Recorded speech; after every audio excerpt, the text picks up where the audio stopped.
బెంగళూరులో మనసును కలిచివేసి అలాగే ఆశ్చర్యానికి గురి చేసే ఘటన జరిగింది.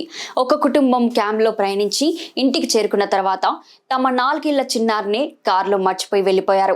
అలసటతో వెనుక సీట్లో నిద్రపోయిన ఆ బాబు ఒంటరిగా కారులోనే ఉండిపోయాడు. కొంతసేపటి తర్వాత బాబు కనిపించకపోవడంతో తల్లిదండ్రులు కంగారుపడి పోలీసులను ఆశ్రయించారు.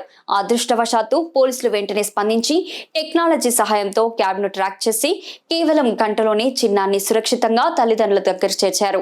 నిజంగా చెప్పాలంటే ఇది వింతే. బాధ కూడా కలుగుతుంది, కోపం కూడా వస్తుంది.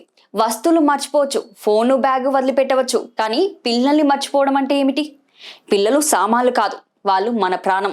చిన్నారితో బయటకు వెళ్ళేటప్పుడు ఫోన్ చూసుకుంటూ తొందరపడి నిర్లక్ష్యంగా ఉండటం చాలా ప్రమాదం.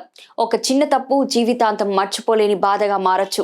తల్లిదండ్రులుగా ఉండటం అంటే కేవలం పిల్లల్ని కనడం కాదు, ప్రతి క్షణం బాధ్యతగా చూసుకోవడం. వాహనం దిగే ముందు ఒకసారి కాదు 2 సార్లు చెక్ చేయాలి.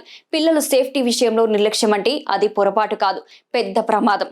పిల్లల విషయంలో కేర్ తీసుకోవడం ఆప్షన్ కాదు, అది బాధ్యత.